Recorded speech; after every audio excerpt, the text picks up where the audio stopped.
இப்போது புதிய அறிமுகம் ஆச்சி ஹோட்டல் சாம்பார் 50 கிராம் ரூபாய் 20 மட்டுமே.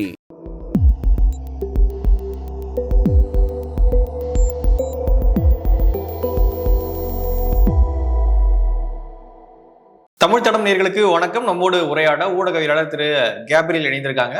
வாங்க பேசலாம். அதற்கு முன்பாக சப்ஸ்கிரைப் பண்ணாம வீடியோ பார்த்துட்டு இருந்தீங்க அப்படின்னா சப்ஸ்கிரைப் பண்ணிடுங்க. தொடர்ந்து உங்களுடைய ஆதரவை தமிழ் தடம் சேனலுக்கு கொடுத்துட்டே இருங்க. வாங்க வீடியோக்குள்ள போகலாம். வணக்கம். வணக்கம். பெரிய ட்விஸ்ட் இன்னைக்கு நடந்திருக்கு.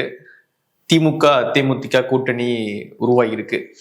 2006 தேமுதிக முதல் தேர்தலை சந்திச்சாங்க. 2005 தொடங்கி 2006 முதல் தேர்தல். 20 வருஷத்துக்கு அப்புறமா திமுகவோடு கூட்டணிய வச்சிருக்காங்க தேமுதிக. ஸோ எப்படி பாக்குறீங்க?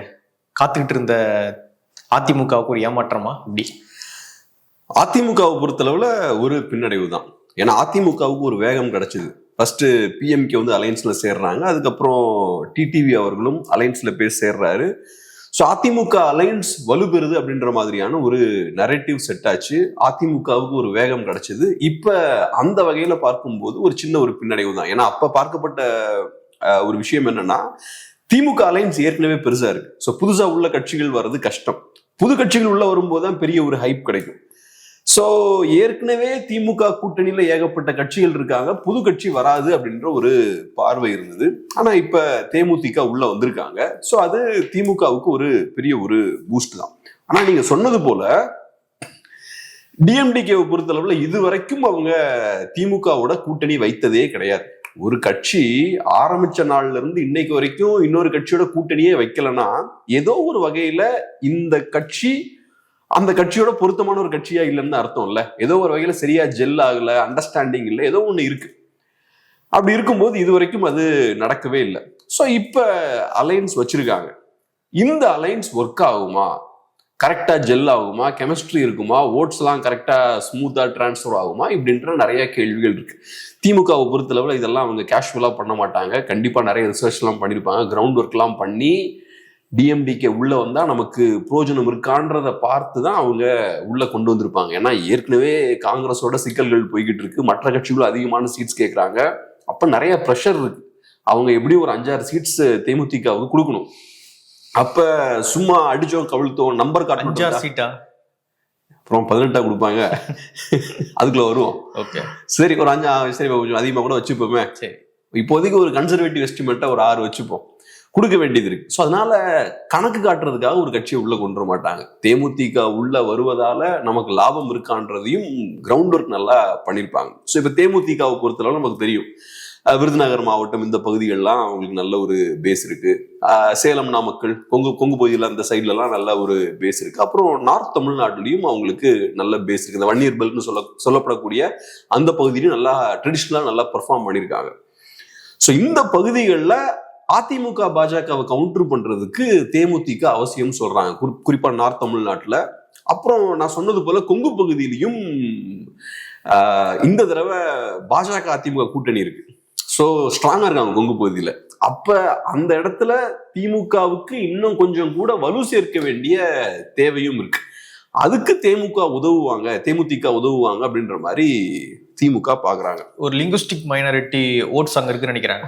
லிங்குஸ்டிக் மைனாரிட்டி ஓட்ஸ் தமிழ்நாடு முழுக்க பரவியும் இருக்காங்க, அங்கேயும் இருக்காங்க. விருதுநகர் இந்த பக்கம்லாம் லிங்குஸ்டிக் மைனாரிட்டி ஓட்ஸ் இருக்காங்க. அதே மாதிரி நீங்க சொன்ன மாதிரி அங்கேயும் கொங்கு பகுதியிலையும் இருக்காங்க. அதெல்லாம் ரைட். ஜென்ரலாவும் லிங்குஸ்டிக் மைனாரிட்டி ஓட்ஸ் இங்க திமுக அலையன்ஸுக்கு வர்றதுக்கு இவங்க ஒரு கேட்டலிஸ்ட் ஃபோர்ஸாவும் இருப்பாங்க. ஆனா ஆல்ரெடி லிங்குஸ்டிக் மைனாரிட்டி திமுக பாசிட்டிவா தானே பாத்துக்கிட்டு இருக்காங்க.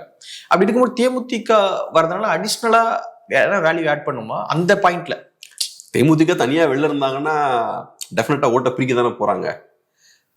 ஸோ அதனால உள்ள வந்தா கண்டிப்பா அந்த வகையில வேல்யூ ஆட் ஆகும் தான். அந்த ஓட்ஸ் கண்டிப்பா உள்ள வரதான் செய்யும். ரெண்டாவது சீட்ஸுக்கு வருவோம்.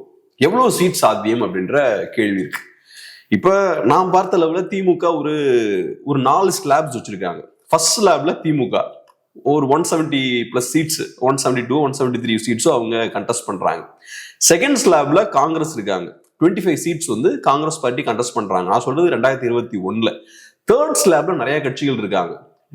MDMK, கம்யூனிஸ்டுகள், விசிகே, இவங்க எல்லாத்துக்கும் ஒரு 6 சீட்னு கொடுத்து தேர்ட் ஸ்லாபை ஃபிக்ஸ் பண்றாங்க. ஃபோர்த் ஸ்லாப்ல சிறிய சிறிய கட்சிகள் 1ல இருந்து 3 சீட்ஸ் வரைக்கும் அந்த கட்சிகளுக்கு இருக்கு. இந்த மாதிரி 4 ஸ்லாபை செட் பண்ணிருக்காங்க. இதுல DMDKவை நீங்க எந்த ஸ்லாப்ல உட்கார வைக்க போறீங்க?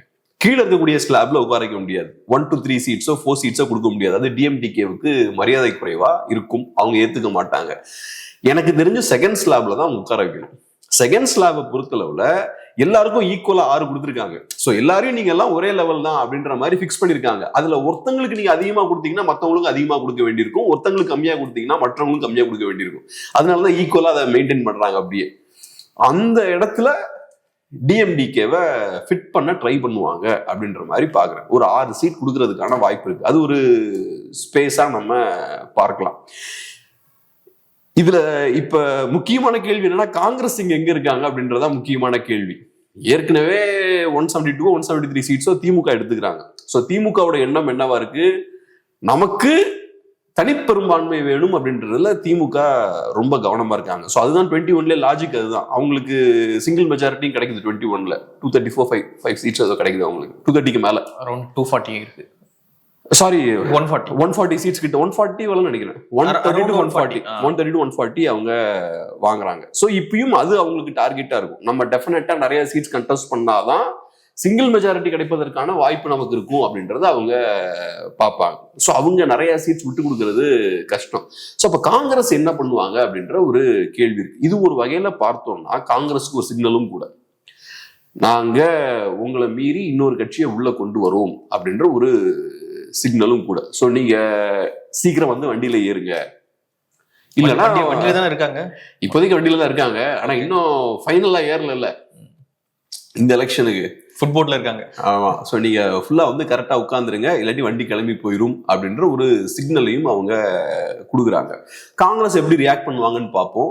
ஸோ இப்போ காங்கிரஸுக்கு ஒரு 30 சீட்ஸ் கேட்கறாங்கன்னு வச்சுப்போம். காங்கிரஸ் அது ஒரு 5 சீட் எக்ஸ்ட்ரா கொடுக்க வேண்டியிருக்கும். இப்போ தேமுதிகவுக்கு ஒரு 6 சீட் கொடுக்குறாங்க. அப்ப மீதி இந்த 11 சீட்ஸ் எங்க இருந்து வரப்போகுது? திமுக அந்த 11 சீட்ஸை விட்டு கொடுக்க போறாங்களா? இல்லைன்னா மற்ற சிறிய கட்சிகள்லாம் அந்த 11 சீட்ஸை விட்டு கொடுக்க போறாங்களா? இல்ல திமுக ஒரு 4 சீட்டை விட்டு கொடுப்பாங்க, மற்ற கட்சிகள்லாம் சிறிய கட்சிகள்லாம் அங்கங்க கொஞ்சம் விட்டு கொடுப்பாங்களா? இது நமக்கு தெரியல. அவங்க ஏன் விட்டு கொடுக்கணும் அப்படின்ற ஒரு கேள்வி வரும் இல்லையா? நாங்க ஏன் விட்டு கொடுக்கணும் அப்படின்னு நான் ஒண்ணு சொல்றேன். இப்ப வரைக்கும் அவங்க விட்டு கொடுத்துட்டு தான் இருக்காங்க. இப்ப திமுக ஏன் இவ்வளவு பெரிய கூட்டணி வச்சிருக்காங்க? 12-13 கட்சி இருக்காங்க. எதுக்கு இவ்வளவு பெரிய கூட்டணி திமுகவுக்கு தேவைப்படுது? அது போக இப்ப DMDK வேற. எதுக்கு இவ்வளவு பெரிய கூட்டணி தேவைப்படுது திமுகவுக்கு? தனியா நின்னா ஜெயிக்க முடியாது. சோ தனியா நின்னா உங்களுக்கு சிங்கிள் மெஜாரிட்டி கிடைக்காதுன்ற அந்த பயம் இருக்கிறதாலதான் நீங்க கூட்டணிய சேர்க்கிறீங்க.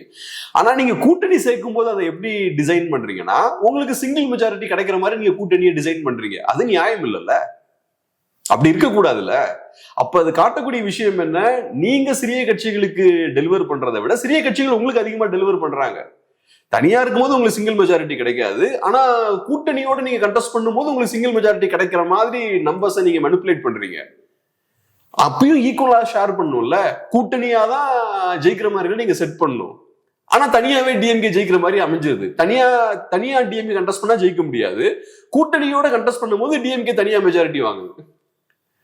அப்ப இது நியாயமான ஒரு செட்டப்பே இல்லையே. சிறிய கட்சிகள் நிறைய இழக்கிறாங்க. இல்ல இதுல அதிகார பகிர்வும் கிடையாது. கம்ப்ளீட்டா சிறிய கட்சிகளை உறிஞ்சு எடுக்கிறாங்க. அதுக்கு பின்னாடி வேற சில கால்குலேஷன்ஸ் எல்லாம் இருக்கும், நமக்கு கண்டிப்பா தெரியும். அது வேற விஷயம். பட் எனிவே இப்பயுமே அவங்க இழந்துட்டு தான் இருக்காங்க. ஃபியூச்சர்ல மேபி இன்னும் கொஞ்சம் கூட இழக்க மேபி வாய்ப்பு இருக்கலாம். தேமுதிக நமக்கு கண்டிப்பா தேவைங்க, கொண்டு வர வேண்டிய தேவை இருக்கு. ஸோ 6 சீட்ஸ் கொடுக்க போறோம். காங்கிரஸ் தெரியல இப்போதைக்கு பயங்கரமா, இப்போதைக்கு பெருசா பேசலையோ. நேத்து வரைக்கும் தான் பேசிட்டு இருந்தாங்க. அந்த KC வேணுகோபால் அவர்கள் பேசின பிறகு சைலண்ட். ஆமா, இப்ப கொஞ்சம் சைலண்டா தான் இருக்காங்க. இப்போ வந்து மற்றவங்க அட்டாக் மோட்ல இறங்கியிருக்காங்க. எல்லாம் மாணிக்கம் தாக்கூரை நோக்கி தான் எல்லாம் திரும்பி இருக்காங்க. அவரு தான் எல்லாம் அட்டாக் பண்றாங்க. ஸோ இப்போதைக்கு ஓரளவுக்கு ஒரு அமைதி இருக்கு. பார்ப்போம் காங்கிரஸ் பார்ட்டி எந்த அளவுக்கு அழுத்தம் போட போறாங்கன்றது நமக்கு தெரியல. 25 சீட் வச்சிருக்கிறது பெரிய விஷயம். திமுக அலைன்ஸ்லயே அவங்க தான் 2வது பெரிய கட்சியா இருக்காங்க. 3வது அதிகமா சீட்ஸ் வாங்குறவங்களோட ரொம்ப அதிகமா வாங்கிட்டு இருக்காங்க. ஒரு 4 மடங்கு அதிகமா சீட்ஸை காங்கிரஸ் வாங்கிட்டு இருக்காங்க. ஸோ எக்ஸ்ட்ரா இன்னொரு 5 சீட் வாங்குறாங்கன்னா 5 மடங்கு ஆயிரும். அது அவங்கனால நெகோசியேட் பண்ணி வாங்க முடியுமான்னு பார்ப்போம். ஆனா இது வரும்போது இப்போ ஒண்ணு புரிஞ்சுப்போம். நீங்க இப்படி ஏகப்பட்ட பேரை வண்டியில ஏத்தும் போது கண்டிப்பா நிறைய அதிருப்திகள் உள்ள டெவலப் ஆகும். அது இந்த எலெக்ஷன்ல திமுகவுக்கு வெற்றியை தந்தாலும், இல்லைன்னா இந்த எலெக்ஷன்ல நல்லா பெர்ஃபார்ம் பண்ண உதவுனாலும், ஃபியூச்சர்ல இது திமுகவுக்கு சிக்கல் தான். இப்படி ஏகப்பட்ட பேரை நீங்க வண்டியில ஏத்தும் போது நிறைய அதிருப்திகள் இருக்கும், நிறைய முரண்கள் உருவாகும். நீங்க எல்லாத்தையுமே திருப்திப்படுத்த முடியாது. இந்த அலைன்ஸ் ஓரளவுக்கு ஒரு 10 இயர்ஸ் தாக்கு பிடிச்சிருச்சு. ஆனா இது ஃபார் எவர் தாக்கு பிடிக்காது. நான் எப்படி பாக்குறேன்னா, இப்ப காங்கிரஸ் மோதல் இருக்கு பாருங்க, காங்கிரஸ் திமுக மோதல், இதுவே ஃபியூச்சர்ல வரப்போற பிரச்சனைகளுக்கான ஒரு சின்ன ஒரு முன்னோட்டமா தான் நம்ம பார்க்கணும். இந்த எலெக்ஷன் பொறுத்தளவுல எல்லாம் ஓரளவுக்கு தாக்கு பிடிப்பாங்க. ஏன்னா எலெக்ஷன் கிட்ட வந்துருச்சு. எலெக்ஷன்ல ஜெயிச்சா நிறைய லாபங்கள் இருக்க வாய்ப்பு இருக்கு. ஸோ அதனால கொஞ்சம் கண்ட்ரோல் பண்ணும் அப்படின்னு சொல்லி இருப்பாங்க. ஆனா இப்படியே கண்டினியூ ஆகும்னு நம்ம சொல்ல முடியாது. ஸோ திமுக அலையன்ஸ்குள்ள நிறைய கிராக்ஸ் வர ஆரம்பிக்குதையும் பார்க்க முடியுது. இவங்க இன்னும் புது கட்சிகள் எல்லாம் உள்ள கொண்டு வரும்போது அந்த கிராக்ஸ் இன்னும் கொஞ்சம் கூட விரிவடைய வாய்ப்புகளும் அதிகம். ஓகே, இப்போ ஒருவேளை தேமுதிகவுக்கு ஒரு நீங்க 6 சீட்னு சொல்றீங்க, அதுல இருந்து ஒரு 3 சீட்டு 4 சீட்டு அதிகமா கொடுத்து ஒரு 10 சீட்டு வரைக்கும் கொண்டு போறாங்க அப்படின்னா, ஆல்ரெடி கூட்டணிக்குள்ள இருக்காங்களா திமுக கூட்டணிக்குள்ள 2019 இருந்து பயணம் பண்ணிட்டு இருக்காங்கல்ல, எல்லா அடியும் வாங்கிக்கின்னு எல்லாத்தையும் ஃபேஸ் பண்ணி திமுக கூட்டணிக்குள்ளே இருந்துகிட்டு இருக்காங்கல்ல. ஸோ அவங்க பெரிய அதிருப்திக்குள்ளாக வாய்ப்பு இருக்கும்ல, மதிமுக சொல்லலாம், விசிகாவா இருக்கலாம், அவங்களும் அதிருப்திக்குள்ளாக வாய்ப்பு இருக்கும். ஸோ அப்படி இருக்கும் பொழுது கீழே தொண்டர்கள் ஜெல்லாகி ஒர்க் ஆக வாய்ப்பு இருக்குமா? இவனுக்கே நான் பண்ணோம், என்ன மரியாதையா நடத்துறாங்களா இவங்க, 6 சீட்ல தானே கொடுத்துட்டு இருக்கு, நேற்று வந்தவங்களுக்கு 10 சீட்டு நமக்கு 6 சீட்டு தானே, அப்படின்ற மாதிரி ஒரு பிணக்கு ஏற்படும் இல்ல கிரவுண்ட்ல ஓரளவுக்கு ஏற்படலாம். பட் கட்சி தலைமைக்கே ஒரு பாயிண்ட்ல அதிருப்திகள் கண்டிப்பா ஏற்படும். இப்ப நம்ம யூபி பாக்குறோம், பிஜேபி ரொம்ப பவர்ஃபுல்லா ஒரு பாயிண்ட்ல இருக்காங்க, நல்லா பெர்ஃபார்ம் பண்றாங்க, 2 எலெக்ஷன் சூப்பரா ஜெயிக்கிறாங்க. இப்ப 24ல யூபியில அவங்களால பெருசா பெர்ஃபார்ம் பண்ண முடியல. யூபி அவங்களோட பெரிய கோட்டை அப்படின்லாம் சொல்லப்பட்ட யூபியில 24ல பெருசா பெர்ஃபார்ம் பண்ண முடியல. ஏன் அது பண்ண முடியல? அது காரணம் என்னன்னா, நீங்க ஒரு சோசியல் கோவலிஷனை உருவாக்குறீங்க, ஹிந்துத்துவா பேனருக்கு கீழே எல்லா கம்யூனிட்டிஸையும் நீங்க ஒண்ணு சேர்க்கிறீங்க. அது ஃபர்ஸ்ட் 2 எலெக்ஷனுக்கு அது நிக்குது. அதுக்கப்புறம் என்ன ஆகுது, இந்த சோசியல் கோவலிஷன்னால எல்லா கம்யூனிட்டிஸுக்கும் ஈக்குவலா லாபம் போய் சேர்ந்திருக்காரு. அதுல சில பேருக்கு அதிகமா லாபம் போய் சேர்ந்திருக்கும், சில பேருக்கு கம்மியா போய் சேரும். அப்ப கம்மியா லாபங்கள் பார்க்கக்கூடிய குரூப்புக்கு கோபம் வருமா வராதா? வரும். ஸோ அந்த சோசியல் கோவலிஷன் ஒரு பாயிண்ட்டுக்கு அப்புறம் உடைய ஆரம்பிச்சிடும். அந்த மாதிரியான ஒரு பெரிய ஒரு கோவலிஷனை நீங்க கட்டி வச்சு தூக்கிட்டே போக முடியாது. இங்கேயும் ஏறக்குறைய அந்த மாதிரியான விஷயம், அதுவும் எதுவும் கொஞ்சம் டிஃப்ரெண்டான ஒரு கம்பேரிசன் தான். பட் ஏறக்குறைய இதையும் நம்ம அதே ஆங்கிள் பார்க்கலாம். நீங்க ஏகப்பட்ட பேரை உள்ள கொண்டு வரீங்க ஜெயிக்கணுன்றதுக்காக. இப்ப இந்த அலைன்ஸ் ஒரு 10 வருஷமா டிராவல் பண்ணிருக்கு. இந்த அலைன்ஸ்ல சில பேருக்கு லாபம் அதிகமா இருக்கும், சில பேருக்கு லாபம் கம்மியா இருக்கும். சில பேர் இதனால நல்லா பெனிஃபிட்ஸ் என்ஜாய் பண்ணிருப்பாங்க, சில பேர் இதனால பாதிப்புகளை ஃபேஸ் பண்ணிருப்பாங்க. உதாரணத்துக்கு கம்யூனிஸ்டுகள், எனக்கு தெரிஞ்சு அவங்க பெரிய பாதிப்புகளை ஃபேஸ் பண்ணிருக்காங்க. இப்ப திமுக ரொம்ப ஹைப்பர் டாமினண்டா மாறிட்டாங்க. கம்யூனிஸ்டுகளால பெருசா பெர்ஃபார்ம் பண்ண முடியாது, கம்யூனிஸ்டுகளால போராட்டங்கள் பெருசா பண்ண முடியல, திமுகவுக்கு எதிர்த்து பெருசா செயல்பட முடியல. நான்லாம் காலேஜ் படிக்கும் போது இப்படி இருக்காது. கம்யூனிஸ்டுகள் ரொம்ப ஆக்டிவா இருப்பாங்க. போராட்டம்னாலே சகப்பு சட்டைக்காரர்கள்லாம் போராட்டங்கள் பண்ணுவாங்கன்ற கல்ச்சர் வந்து. அதுக்கப்புறம் தான் இப்பதான் பார்த்தோம்னா அந்த ட்ரெண்ட் எல்லாம் மாறுது. இப்ப நாம் தமிழர் இந்த மாதிரியான கட்சிகள்லாம் போராட்ட களத்துக்கு இறங்க ஆரம்பிக்கிறாங்க. கம்யூனிஸ்டுகளை இப்ப காணும். ஆனா முன்னாடிலாம் மோஸ்ட்லி கம்யூனிஸ்டுகள் பண்ணுவாங்க, அப்புறம் அந்த தீகா குரூப்ஸ் தான் கொஞ்சம் பேர் போராட்ட களத்துக்கு வருவாங்க. இப்ப இந்த செட்டப்ல திமுகவுக்கு சூப்பர் லாபம், காங்கிரஸுக்கு இதுல லாபம். காங்கிரஸுக்கு லாபம் தான், ஒன்னும் அரசியலே பண்ணாம 20 சீட் வாங்கி 20 சீட் ஜெயிச்சிருக்காங்கன்னா காங்கிரஸுக்கு லாபம் தான். அதை தாண்டியும் அவங்களுக்கு எதிர்பார்ப்பு இருக்குன்றது செகண்டரி. ஆனா இது கம்யூனிஸ்டுகளுக்கு பெரிய ஒரு பின்னடைவா தான் அமைஞ்சிருக்கு. கம்யூனிஸ்டோட பேஸை காலி பண்ணிருச்சு இல்ல, தொழிலாளர்கள் இப்ப கம்யூனிஸ்டுகளை ரெஸ்பெக்ட் பண்றது இல்ல. விசிகேவுக்கு இது நஷ்டம் தானே. விசிகே கஷ்டப்பட்டு திமுகவுக்கு ஆதரவா நின்றுருக்காங்க. இப்ப கூட பாக்குறேன் ஆளுநர் ஷானவாஸ்லாம் அவ்வளவு வெறித்தனமா திமுகவை சப்போர்ட் பண்றாங்க. காங்கிரஸ் விவகாரம் வரும்போது திமுக காரங்களை விட ஆளுநர் ஷானவாஸ்லாம் ரொம்ப கோபமா வீரியத்தோட திமுகவை டிஃபெண்ட் பண்றாரு. அலைன்ஸ் இருக்குதான் அப்படின்றத அடிச்சு அவரு பேசுறாரு. சோ இந்த அளவுக்கு விசிகே திமுகவை சப்போர்ட் பண்றாங்க. ஆனா விசிகேன்ற கட்சிக்கு ஒரு வேலை இருக்குல்ல, ஒடுக்கப்பட்ட மக்கள் கூட நிக்கணும், அதுதான் விசிகேவோட வேலை, அவங்களோட நலனை பாதுகாக்கணும். அந்த வேலையில திமுக உதவி இருக்காங்களா விசிகேவுக்கு? இன்ஃபேக்ட் திமுக ஆட்சி காலத்துல தலித் மக்களுக்கு எதிரான வன்முறை சம்பவங்கள் அதிகமாயிட்டு இருக்கு. இதனால யாருக்கு பாதிப்பு வரும்? விசிகேவுக்கு தான் வரும். சோ அப்ப இந்த அலைன்ஸ் செட்டப்பால திமுகவுக்கு நிறைய லாபம் இருக்கு, காங்கிரஸுக்கு நிறைய லாபம் இருக்கு. ஆனா கம்யூனிஸ்டுகளுக்கு லாபம் இல்ல, விசிகேவுக்கு லாபம் இல்ல. எம்டிஎம்கே ரொம்ப வீக்கா இருக்காங்க. ஏன்னா எம்டிஎம்கேவோட பாலிடிக்ஸே ஆன்டி டிஎம்கேல இருந்து நீங்க ஆரம்பிக்கிறீங்க. அதுக்கப்புறம் நீங்க காம்ப்ரமைஸா இங்க வரீங்க. இங்க வந்ததுக்கு அப்புறமும் உங்களுக்கு பெருசா பெர்ஃபார்ம் பண்ண முடியல, நீங்களும் குவைட்டா இருக்கீங்க. அப்ப என்ன ஆகும்? நீங்களும் வீக்காக ஆரம்பிக்கிறீங்க. அப்ப இவங்கெல்லாம் என்ன யோசிப்பாங்க? கண்டிப்பா ஏதோ ஒரு பாயிண்ட்ல அவங்களுக்குலாம் இப்ப ஒரு அதிருப்தி கண்டிப்பா வெளிப்படதான் செய்யும். இப்ப ரைட்டு, நாளைக்கு எலெக்ஷன் வரப்போகுது, இன்னைக்கு உடைக்கிறதால ஒரு பிரயோஜனமும் கிடையாது. எலெக்ஷன் நாளைக்கு வரப்போகுது, திமுக ஜெயிக்கிறதுக்கான வாய்ப்பு இருக்குன்னு ஒரு பரவலான பார்வை இருக்கு. திமுக கூட்டணியில் இருக்கக்கூடிய கட்சிகள் அதை சீரியஸா நம்புறாங்க. அது நடக்குமா நடக்காதான் நமக்கு தெரியல. ஆனா இப்ப கம்யூனிஸ்டுகளா இருக்கலாம், விசிகேவா இருக்கலாம், இவங்களுக்கு எல்லாம் நம்பிக்கை என்ன இருக்குன்னா நாளைக்கு ஜெயிப்பாங்கன்ற நம்பிக்கை இருக்கு. சோ ஜெயிப்பாங்கன்ற நம்பிக்கை இருக்கும்போது இப்ப அந்த அலைன்ஸ் வந்து அவங்க வெளியேற மாட்டாங்க. ஆனா இந்த அலைன்ஸ் ஃபார் எவர் நீடிக்கும் நம்ம சொல்ல முடியாது. எல்லாத்துக்கும் ஒரு டைம் இருக்கு. அந்த டைமை நெருங்கியாச்சு. இப்ப அதோட ஒரு வெளிப்பாடு தான் காங்கிரஸ் பார்ட்டி தகராறு பண்ணதெல்லாம். ஸோ அதனால பார்ப்போம் எப்படி போகுதுன்னு பார்ப்போம். பட் இந்த எலெக்ஷனை பொறுத்தளவுல ஓரளவுக்கு திமுக வரக்கூடிய பிரச்சனைகள் எல்லாத்தையும் ஓரளவுக்கு சால்வ் பண்ணிடுறாங்க. இந்த எலெக்ஷன்ல பிரச்சனை ஒண்ணு பூதாகரம் ஆகுமோன்ற மாதிரி ஒரு தோற்றம் அளிக்கும் போது தட்டியதை சரி பண்ணிடுறாங்க. தொழிலாளர்கள் போராடுறாங்க, நிறைய போராட்டங்கள் கடகடன்னு வெடிக்க ஆரம்பிக்குது. வரிசை எல்லாத்தையும் ஏதோ ஒரு வகையில காம் பண்ணிட்டாங்க. எல்லா போராட்டங்களையும் ஓரளவுக்கு காம் பண்ணிட்டாங்க. அதே மாதிரி காங்கிரஸ் பிரச்சனை பண்றாங்க, அது கொஞ்சம் கையை மீறி போகுது, வேற சில சிக்கல்கள்லாம் வருது. அதையும் ஓரளவுக்கு இன்னும் காங்கிரஸ் பார்ட்டியை முழுமையா காம் பண்ணல. பட் டிஎம்டிகேன்ற புது கட்சியை கொண்டு வந்தது ஒரு பெரிய முன்னேற்றம் தான் அவங்களுக்கு. என்னோட நம்பிக்கை என்னவா இருக்கும்னா காங்கிரஸையும் அவங்க அமைதிப்படுத்துறதுக்கான வாய்ப்புகள் அதிகம் தான். எக்ஸ்ட்ரா மேபி ஒரு 3-5 சீட் கொடுத்து வழி கொண்டு வந்துருவாங்கன்னு தான் நினைக்கிறேன். பார்ப்போம். ஸோ அந்த விஷயத்தை அவங்க வெற்றிகரமா பண்ணிட்டாங்க. நிறைய பிரச்சனைகள் இருக்கு. ஏன்னா 5 வருஷம் ஆட்சி பண்ணாங்கன்னா நிறைய பிரச்சனைகள் வரும். ஸோ பிரச்சனைகள் வெடிக்குது. இன்னொரு சைடுல கூட்டணிக்குள்ளேயும் விரிசல்கள் வருது. அதை ஓரளவுக்கு அவங்க அந்த என்ன சொல்றது ஒரு அந்த அந்த பிரச்சனைகளை ஓரளவுக்கு குவைட் ஆகுறாங்க. அந்த அந்த விஷயத்தை ஓரளவுக்கு வெற்றிகரமா பண்ணிட்டாங்க திமுக. ஓகே, இப்போ 2024 நாடாளுமன்ற எலெக்ஷனுக்கு அதிமுகவோட தேமுதிக கூட்டணிக்கு போறாங்க. அப்பொழுது ராஜ்யசபா சீட்டு கொடுக்கப்படும் அப்படின்னு சொல்லப்படுது. அதன் பிறகு எலெக்ஷன் முடிஞ்ச பிறகு அதிமுக தோல்வி அடைகிறாங்க. ராஜ்யசபா சீட்டு தேமுதிகவுக்கு கொடுக்கப்படலை. ஸோ அதனால ஏற்பட்ட அதிருப்தி தான் இப்பொழுது அவங்க திமுகவுக்கு போயிருக்காங்க அப்படின்னும் ஒரு பார்வை வைக்கப்படுது. ஸோ சொல்லிட்டு செய்யாம விட்டார் எடப்பாடி அப்படின்னு சொல்லிட்டு துரோகம் பண்ணிட்டாரு அப்படின்னு ஒரு பார்வை.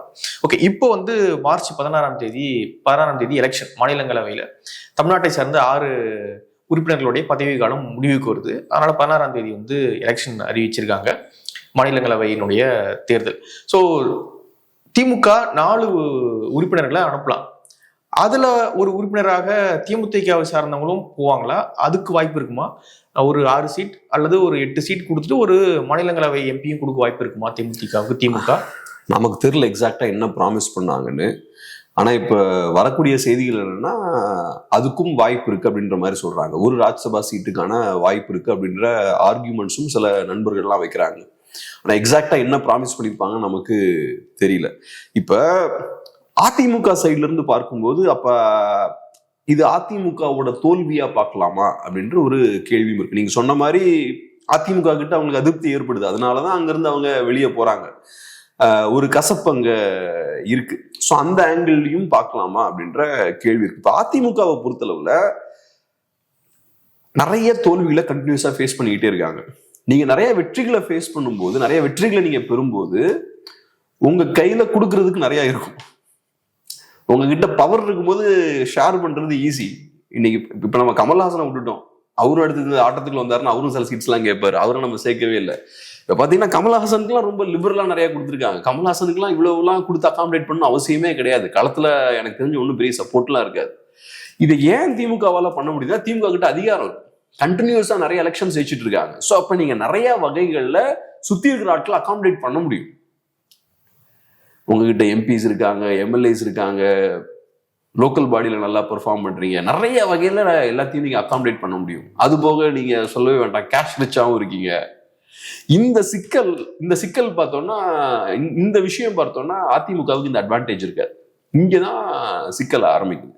ஸோ அப்ப நமக்கு பார்க்கும்போது தேமுதிக அவங்க அகாமடேட் பண்ணிருக்கலாமே அப்படின்ற மாதிரி நமக்கு தோணும். தேவையில்லாம விட்டாங்க, தேமுதிக அங்கதான் இருந்தாங்க, ஒழுங்கா கேட்டதை கொடுத்துருக்கலாம், சொன்னதை கொடுத்துருக்கலாம் அப்படின்ற மாதிரி நமக்கு தோணும். ஆனா சிக்கல் என்னன்னு பார்த்தோம்னா, அதிகாரத்துல இருக்கவங்க கண்டினியூஸா ஜெயிச்சுட்டே இருக்கவங்கள மாதிரி இவங்களால அகாமடேட் பண்ண முடியாது. அந்த அளவுக்கு கொடுத்து ஆட்களை உள்ள கொண்டு வர முடியாது. ஸோ கொஞ்சம் டிஃபென்ஸ்ல தான் ஆடுறாங்க. இப்ப நேச்சுரலா பார்க்கும்போது ஏடிஎம்கே அலையன்ஸ்ல இன்னும் நிறைய ஸ்பேஸ் இருக்கு. பிஜேபி உள்ள இருக்காங்க, டிடிவி வந்திருக்காரு, அப்புறம் பிஎம்கே, அப்புறம் வேற சில கட்சிகள், தமிழ் மாநில காங்கிரஸ், இந்த மாதிரி வேற சில கட்சிகள். இன்னும் நிறைய ஸ்பேஸ் இருக்கே. அப்ப இன்னொரு டிஎம்டிகே மாதிரியான ஒரு கட்சிக்கான ஸ்பேஸ் ஆக்சுவலா ஏடிஎம்கேல இருக்கு. அப்படி இருந்தும் ஏன் அவங்களால உள்ள டிஎம்டிகேவை கொண்டு வர முடியல அப்படின்னு கேட்டா இதுதான் பதில். அதிகாரத்தில் இருக்கவங்களுக்கு வேற நிறைய விஷயங்களும் கொடுக்க முடியும். அந்த அட்வான்டேஜ் வந்து ஏடிஎம்கேவுக்கு இல்லை. ஆனா பிஜேபி அதிகாரத்துல தான் இருக்காங்க. தமிழ்நாட்டில் இல்லையே. தமிழ்நாட்டில் இல்ல. இன்ஃபேக்ட் நிறைய நேரங்கள்ல பிஜேபி லைபிலிட்டியாவும் இருக்காங்க ஏடிஎம்கேவுக்கு. பட் அதை தாண்டி இந்த எலெக்ஷன்ல அசர்ட் தான். இந்த எலெக்ஷனை பொறுத்தளவுல மைனாரிட்டி ஓட்ஸ் எப்படியும் போயாச்சு. அப்ப பிஜேபி கையில போன எலெக்ஷன்ல வாங்கின 10% ஓட் இல்லைனாலும் கண்டிப்பா ஒரு 5% ஓட் பிஜேபி கையில இருக்கும். அதை உள்ள கொண்டு வர வேண்டிய தேவை இருக்குல்ல. பிஜேபி தனியா நின்னாங்கன்னா அந்த ஓட்டை பிரிப்பாங்க. ஏற்கனவே என்டிகே உடைக்கிறாங்க, டிவிகே உடைக்க போறாங்க, மைனாரிட்டி ஓட்ஸும் இல்லை. இதுல பிஜேபி ஒரு 5% ஓட்டை உடைச்சாங்கன்னா அப்ப எலெக்ஷனே தேவையில்லை, சொல்லிடலாம் அதிமுக கண்டிப்பா தோத்துருவாங்க. ஸோ இப்ப பிஜேபி அந்த வகையில் இந்த எலெக்ஷன்ல ஒரு அசர்ட் தான். பட் இருந்தாலும் தமிழ்நாட்டில் அவங்களுக்கு பெரிய பவர் இல்லைல்ல. இப்போ கூட்டணியில திமுக கூட்டணியை பார்க்கும்பொழுது திமுக அடுத்தபடியாக வலுவான கட்சி அப்படின்னு ஓட் பர்சன்டேஜா கிரவுண்ட்ல பாத்தீங்க அப்படின்னா விசிகா தான் வலுவான கட்சியா பார்க்கணும். காங்கிரஸ் இல்லையா? கிரவுண்ட்ல இல்லையே விசிகா போல ஒரு வலுவான கட்சியா கிரவுண்ட்ல இல்லை. இப்போ தேமுதிக வந்து 2021 ஒரு 2% வாக்கு தான் வாங்குறாங்க. 60 சீட்ல அவங்க போட்டி போறாங்க. 2021 அவங்க டிடிவி இவங்கலாம் சேர்ந்து சில முஸ்லீம் கட்சிகள்லாம் சேர்ந்து போட்டி போடுறாங்க. அப்போ 60 சீட்ல தேமுதிக போட்டி போடுறாங்க. கிட்டத்தட்ட ஒரு 2% வாக்கு தான் வாங்குறாங்க. அப்போ அவங்களுடைய ஓட் பர்சன்டேஜ் அப்படின்றது 10ல இருந்து ரொம்ப குறைஞ்சி இன்னைக்கு 2, 1.5 அந்த ரேஞ்சில் தான் இருக்கு. அப்போ அதுக்கேற்ற சீட்டு திமுக கொடுப்பாங்களா, அல்லது நம்ம கூட்டணிக்கு ஒரு பெரிய கட்சி வந்த மாதிரி காட்டணும் அப்படின்ற காரணத்துக்காக கொஞ்சம் சீட்டு கூட கொடுக்க வாய்ப்பு இருக்குமா? எப்படி பாக்குறீங்க? இப்ப கிரவுண்ட்ல தேமுதிகவுக்கு நல்ல பிரசன்ஸ் இருக்கா, கேடர் பேஸ் இருக்காங்களா, நல்லா பேசக்கூடிய ஆட்கள் இருக்காங்களா, அதெல்லாம் செகண்டரி. தேமுதிகனால டேபிளுக்கு என்ன கொண்டு வர முடியும்? இப்ப கூட்டணியில உட்கார்ந்துருக்கோம், நீங்க என்ன கான்ட்ரிபியூட் பண்ண முடியும்? சார் தேமுதிக இல்ல விசிகே. நீங்க சொன்ன மாதிரி தேமுதிகவுக்கு ஒரு 1 to 2% ஓட்ஸ் இருக்குன்னா விசிகேவும் அதே ஓட் ஷேர் தான். விசிகேவோட ஓட் ஷேர் என்ன அதே மாதிரி தான் இருக்கும். ஒன்றும் பெரிய ஓட் ஷேர் ஒன்றும் கிடையாது. ஸோ ஓட் ஷேர்னு எடுத்துக்கிட்டோம்னா பெரிய டிஃபரன்ஸ் ஒன்றும் கிடையாது. தேமுதிக அஃப்கோர்ஸ் கழுது தேஞ்சு கட்டருமான கதை தான். ஒரு காலத்துல பவர்ஃபுல்லா இருந்த பார்ட்டி இன்னைக்கு பெரிய லெவல்ல அவங்களோட ஓட் ஷேரை இழந்திருக்காங்க. தேமுதிகவுக்கு நெகட்டிவ் ஓட்ஸ் இருக்காது, விசிகாவுக்கு நெகட்டிவ் ஓட்ஸ் கொஞ்சம் மேபி இருக்கலாம் கரெக்ட். ஸோ இப்போ பார்த்தோம்னா எனக்கு என்னமோ ஓரளவுக்கு எல்லாம் ஒரு ப்ராப்பர் ஃபிட் மாதிரி தான் தெரியுது. கம்யூனிஸ்டுகள், எம்டிஎம்கே, விசிகே, டிஎம்டிகே இவங்க எல்லாம் ஏறக்குறைய கொஞ்சம் மேலே கீழே இருந்தாலும் ஏறக்குறைய ஒரே கேட்டகரியில் இவங்க எல்லாத்தையுமே ஃபிக்ஸ் பண்ணிடலாம். தேமுதிகவுக்கு அந்த கொள்கையெல்லாம் இருக்கா? சனாதன வீழ்த்துற கொள்கை அதெல்லாம் அதான் சொன்னது போல அதெல்லாம் கவலை கிடையாதுங்க. இப்போதைக்கு எலெக்ஷன் வரப்போகுது. அவங்களோட டார்கெட் என்னவா இருக்கும்னா ஓட்ஸ் உள்ள வரணும். அது மட்டும்தான் அவங்களோட டார்கெட்டா இருக்கும். அதுவும் குறிப்பா கொங்கு பகுதிகளெல்லாம் அவங்களுக்கு தேவை இருக்கு. கொங்கு பகுதியில ரொம்ப டஃபா இருக்க போகுது. ஏடிஎம்கே பிஜேபி அலைன்ஸ் அங்கே ஸ்ட்ராங் கொங்கு பகுதியில். ஸோ அதனாலதான் பார்த்தோம்னா கொங்கு பகுதியில் விஜய் எல்லாம் பயங்கரமா ஃபோக்கஸ் பண்றது. ஸோ ஏடிஎம்கே ஓட்ஸை உடைக்க வேண்டிய தேவை திமுகவுக்கு இருக்கு. அப்ப பிஎம்கேவும் இப்போ அலைன்ஸ் வந்து சேர்ந்துட்டாங்க. பிஎம்கேவும் இருக்காங்க, பிஜேபியும் இருக்காங்க, அதிமுகவும் இருக்காங்க. கமல்ஹாசன் காணாம போயிட்டார். 21ல 19 கமல் சூப்பராங்க ஓட்ட உடைச்சாரு. இப்ப அவரும் அங்க இல்லை. அப்ப இந்த எலெக்ஷன்ல முடிஞ்ச அளவுக்கு கொங்கு பகுதியில நல்லா பெர்ஃபார்ம் பண்ணணும்னு பார்ப்பாங்க. ஏன்னா கொங்கு பகுதியை பொறுத்தளவு இன்னைக்கு முக்கியமான ஒரு பகுதி தமிழ்நாட்டுல. ஒரு இண்டஸ்ட்ரியல் ஹப்பா இருக்கு. பணம் அங்கிருந்து நிறைய வந்துட்டு இருக்கு. அப்ப அந்த பகுதியை யாரு கண்ட்ரோல் பண்ணுன்றதுல ஒரு போட்டி இருக்கு. பொலிட்டிஷியன்ஸ் எப்பவுமே கேஷ் ரிச் ஏரியாஸை கைக்குள்ள வச்சுட்டு தான் நினைப்பாங்க. செந்தில் பாலாஜி மாதிரியான தலைவர்கள் அவங்களுக்கு பெரிய பலமும் அதிகாரமும் இருந்தாலும் கொங்கு பகுதியில் நல்லா பெர்ஃபார்ம் பண்ண வேண்டிய தேவையும் அவங்களுக்கு இருக்கு. அப்பதான் அதெல்லாம் ஹோல்டு பண்ணி வைக்க முடியும். ஸோ அப்ப கொங்கு பகுதியிலேயே திமுகனால பெர்ஃபார்ம் பண்ண முடியல, செந்தில் பாலாஜி எல்லாம் வீக் ஆயிடுவார். ஸோ அதனால கொங்கு பகுதிக்கு நிறைய ஃபோக்கஸ் கொடுக்குறாங்க. அங்கெல்லாம் தேமுதிகவோட தேவை டெஃபினட்டா இருக்கு. அதே மாதிரி நான் சொன்ன மாதிரி நார்த் தமிழ்நாட்டிலையும் அவங்களுக்கு இருக்கு. ட்ரெடிஷ்னலா ஓரளவுக்கு நல்லா பெர்ஃபார்ம் பண்ணியிருக்காங்க. அப்புறம் விருதுநகர்லாம் சொல்லவே வேண்டாம். போன எலெக்ஷனே நல்லா பெர்ஃபார்ம் பண்ணாங்க. டஃப் ஃபைட் கொடுத்தாங்க. மாணிக்கம் தாக்கூர்லாம் சின்ன மார்ஜின்ல தான் ஜெயிச்சாரு அவரு. ஆமா, ரொம்ப சின்ன மார்ஜின்ல தான் ஜெயிச்சாரு. ஸோ அதனால இந்த அட்வான்டேஜ்லாம் தேமுதிக வச்சிருக்கு. ஸோ ஓவராலா எடுத்து பார்த்தோம்னா எனக்கு தெரிஞ்சு ஏறக்குறைய விசிகேவால திமுகவுக்கு என்ன லாபம் வருதோ அதே லாபம் தேமுதிகவாலையும் வரும். கம்யூனிஸ்டுகளால என்ன லாபம் திமுகவுக்கு வருதோ அதே லாபம் தேமுதிக வழியாகவும் வரும். ஸோ அப்ப ஓரளவுக்கு அந்த சீட்ஸை கொடுத்துருவாங்கன்னு நினைக்கிறேன். அதை கொடுக்காம டவுன் சைஸ் யாரையாவது பண்றாங்கன்னா அது பிரச்சனையை கிரியேட் பண்ணும். இப்போ எம்டிஎம்கே தான் எனக்கு தெரிஞ்சு வீக்கான ஒரு லிங்கா இருக்கிற மாதிரி இருக்கு. அவங்கள டவுன் சைஸ் பண்ணா ஆனா பிரச்சனை வரும். அதை எப்படி டீல் பண்ண போறாங்கன்னு தெரியல. டவுன் சைஸ் பண்ண மாட்டாங்கன்னு நினைக்கிறேன். ஓரளவுக்கு இந்த ஸ்டேட்டஸ் கோ மெயின்டைன் பண்ணுவோம், இருக்கவங்களுக்கு அப்படியே கொடுக்கறத அப்படியே கொடுத்துட்டு போயிடலாம் தான் பார்ப்பாங்கன்னு நினைக்கிறேன். எலெக்ஷனுக்கு முன்னாடி தேவையில்ல தகராறு எதுக்கு, அதை விரும்ப மாட்டாங்க அவங்க. ஆனா இப்ப சீட்ஸ் எங்க இருந்து வரப்போகுதுன்னு தெரியல. இப்போ ஒன்னு 6 சீட்டாவது மினிமம் ஒரு 6 சீட் கொடுப்பாங்கன்னு வச்சுப்போம். மினிமம் ஒரு 6 சீட் இங்க இருந்து போகுது, டிஎம்டிகேவுக்கு போகுது, காங்கிரஸுக்கு ஒரு 2வது அதிகமா கேட்பாங்கன்னு வச்சுப்போம். இவ்வளவு தகராறு பண்ணதுக்கு எக்ஸ்ட்ரா ஒரு 2 சீட்டாவது வரணும். சோ அப்ப அது 8. மக்கள் நீதி மையம் ஒரு 2, சரி அது ஒரு 2ன்னு கூட வச்சுப்போம். சரி எல்லாம் சேர்த்து ஒரு அரௌண்ட் ஒரு 10 கிட்ட வருது. இந்த 10 சீட்ஸ் எங்க இருந்து வரப்போகுது அப்படின்றதான் இப்ப கேள்வி. திமுக கிட்ட தான் எல்லாத்தையும் கொடுக்க மாட்டாங்கல்ல. அப்ப கம்மி பண்றாங்கன்னா யாரோட கம்மி பண்ணுவாங்க? இது போக ஜவாஹிருல்லாலாம் எக்ஸ்ட்ரா சீட்ஸ் கேட்கிறாரு. நாங்களாம் வளர்ந்துருக்குன்றாங்க. ஆமா, ஓகே. ஸோ அதனால பார்ப்போம். டஃப்பான ஒரு கால்குலேஷன் இருக்கு. பார்ப்போம் இதை எப்படி சரி பண்றாங்கன்னு பார்ப்போம். ஓகே, இப்போ இருக்கிற சூழல், தமிழ்நாட்டு அரசியல் இப்போ இருக்கிற சூழல் வச்சு பார்க்கும்பொழுது திமுக கூட்டணி கொஞ்சம் கை ஓங்கி இருக்கா அப்படிதான் பார்க்கணுமா? எப்படி பார்க்கறது இப்போ இருக்கிற சூழல் வச்சு பார்த்தா? தெரியல, நம்ம மக்களுக்கு மனதில் என்ன இருக்கும்னு தெரியல. நான் ஒண்ணு புரிஞ்சுக்கிட்டது என்னன்னா, இந்த ப்ரெடிக்ஷன்ஸ் எல்லாம் நம்ம கொஞ்சம் வீக் தான். நம்ம காலேஜ் எல்லாம் படிக்கும் போது எஸ்ஆர் நோ ஆன்சர்லாம் வரும்போது எல்லாத்துக்கும் எஸ் தான். 50-50 ஆன்சர் கரெக்டா இருக்கும். அதனால நம்ம யார் ஜெயிக்க போறாங்கன்ற நம்ம சக்தியை மீறின கணிப்புகளுக்குள்ளெல்லாம் போக வேண்டாம். ஆனா டஃப்பான எலெக்ஷனா தான் இருக்கும். மக்கள் மனதில் என்ன இருக்குன்னு நமக்கு என்ன தெரியும்? 2011 நான் சின்சியரா நம்பினது என்னன்னா, திமுக ஜெயிக்க போறாங்கன்னு நினைச்சேன்னா 11 இவங்க கொடுத்த பில்டப் அப்படி இருந்தது. எல்லா இடத்துலயும் பார்த்தா திமுக தான் பேச்சு இருக்கும், டிவில திமுக தான் பேச்சு இருக்கும். ஒரு சைட்ல பார்த்தா வடிவேல்லாம் பயங்கரமா கேம்பெயின் பண்ணிட்டு இருந்தாரு. எனக்கு அதெல்லாம் இன்னும் ஞாபகம் இருக்கு. இந்த விஷயம்லாம் அடிச்சுட்டு பயங்கர கேம்பெயின் எல்லாம் பண்ண ஒரு ஹைப் பார்த்தோம்னா ஏதோ பயங்கரமான ப்ரோ டிஎம்கே வேவ் இருக்கிற மாதிரியான ஒரு ஃபீலிங் இருந்தது. எலெக்ஷன் முடிவு வந்ததுக்கு அப்புறம் எனக்கு ஆச்சரியமா இருந்தது, இவ்வளவுதானா அப்படின்ற மாதிரி இருந்தது. ஏன்னா அப்ப நான் காலேஜ் முடிச்சு வந்த காலகட்டம், ஒன்றும் பெரிய அரசியல் புரிதல் கிடையாது. ஆனா ஒரு சாமானியனா இருந்து பார்க்கும்போது, நான் சிட்டியில உட்காந்துருக்கேன், நான் பார்க்கும்போது ரைட்டு திமுக ஜெயிக்க போகுது போல. ஆனா தமிழ்நாடுன்றது சென்னை மட்டும் கிடையாது. ஏதோ நம்ம மீடியாக்காரங்கெல்லாம் ஃபுல்லா சென்னையில உட்காந்துக்கிட்டு இங்க இருந்து நம்ம ஒட்டுமொத்த தமிழ்நாட்டையும் பாக்குறது. ஒவ்வொரு ஊர்லயும் என்ன சிச்சுவேஷன் இருக்குன்னு தெரியாது, அங்க இருக்கிற இன்டர்னல் பொலிட்டிக்கல் டைனமிக்ஸ் என்னன்னு தெரியாது. ஸோ அதெல்லாம் நம்ம கேர்ஃபுல்லா அண்டர்ஸ்டாண்ட் பண்ணாதான் என்ன மாதிரியான வேவ் இருக்கு, என்ன மாதிரியான மூட் இருக்கு, குறைந்தபட்சம் அதை புரிஞ்சுட்டு நம்ம டிராவலாவது பண்ணணும். கருத்து கணிப்புலாம் எடுக்கிறது செகண்டரி. குறைந்தபட்சம் எல்லா பகுதிகளிலையும் நல்லா டிராவல் பண்ணணும். நல்லா டிராவல் பண்ணி அங்க இருக்கக்கூடிய மக்கள்கிட்ட எல்லாம் பேசும்போதே ஓரளவுக்கு சின்ன அண்டர்ஸ்டாண்டிங் கிடைக்கும். கருத்து கணிப்பா நல்லா சின்சியரா எடுக்கணும், இன்னும் கொஞ்சம் கூட பெட்டரான அண்டர்ஸ்டாண்டிங் கிடைக்கும். ஆனா எதுவுமே பண்ணாம நம்ம ஆளுங்க சென்னையில உட்காந்துக்கிட்டு நம்ம பாட்டுக்கு நம்ம விருப்பப்படி ஏதாவது பேசுறது இருக்குல்ல, லாஜிக்கலா நம்ம சில நேரங்களில் கணிப்புகளை முன்வைப்போம். அது நிறைய நேரம் தப்பா போறதுக்கு வாய்ப்பு இருக்கு.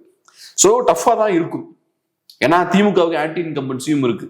எப்பவுமே நான் பார்த்த அளவுல அதிமுக ஒரு 5 வருஷம் ஆட்சி பண்ணா இருக்கக்கூடிய ஆன்டி இன்கம்பன்சியை விட திமுக 5 வருஷம் ஆட்சி பண்ணா ஆன்டி இன்கம்பன்சி அதிகமா இருக்கும். திமுக அதிகமான ஆன்டி இன்கம்பன்சியை கிரியேட் பண்ணும். ஸோ ஆன்டி இன்கம்பன்சி அதிகமா இருக்கு. ஆனா திமுகவுக்கு இருக்கிற அட்வான்டேஜ் என்னன்னா, அதிமுக ஓட்ஸ் கொஞ்சம் சிதறிடுச்சு. குறிப்பா மைனாரிட்டி ஓட்ஸ் கையை விட்டு போயிருச்சு. என்டிகே கொஞ்சம் ஓட்ஸை உடைக்கிறாங்க, டிவிகேவும் கொஞ்சம் ஓட்ஸை உடைக்க போறாங்க. இதுதான் அதிமுகவுக்கு மிகப்பெரிய சேலஞ்ச். இதை ஓவர் கம் பண்ணுவாங்களா அப்படின்றதான் பெரிய ஒரு கேள்வி. இதை அதிமுகவால் ஓவர் கம் பண்ண முடிஞ்சதுன்னா பெரிய வெற்றி தான். அதுக்கு அதிமுக செய்ய வேண்டிய விஷயம் என்னன்னா, திமுக எதிர்ப்பை கையில் எடுக்கணும். ஏன்னா இப்ப நான் சதர்ன ஓட் சொல்றேன்ல, அதெல்லாம் திமுக எதிர்ப்பு வாக்குகள். குறிப்பா என்டிகே கையில் வச்சிருக்க ஓட்டும், டிவிகே உடைக்க போற ஓட்ஸும் ஆன்டி டிஎம்கே ஓட்ஸ். அதை நீங்க அங்கிருந்து இங்க வாங்கணும்னா ஸ்ட்ராங்கான ஆன்டி டிஎம்கே பொலிட்டிக்ஸை நீங்க கையில் எடுக்கணும். ஆனா அதை பண்ண மாதிரி தெரியல இப்ப வரைக்கும் அதிமுக பெரிய அளவுல திமுக எதிர்த்து செயல்படல. சும்மா அறிக்கைகள் விடுறது, பேசுறது அப்படிதான் பண்றாங்க. இன்னும் அக்ரெசிவ் பொலிட்டிக்ஸ்ல இறங்கல. திமுக பண்ணாங்க பாருங்க 21 அதை இன்னும் பண்ண ஆரம்பிக்கல. அதை பண்ணா மாறலாம் சூழல். இன்னும் டைம் இருக்கு அதை பண்றதுக்கு. பண்றாங்கன்னு பார்ப்போம். டைம் இருக்கு, இன்னும் 2 மாசம் இருக்குல்ல. ஓகே, பார்க்கலாம். நிறைய விஷயங்களை மட்டும் பகிர்ந்துக்கிட்டீங்க. நன்றி.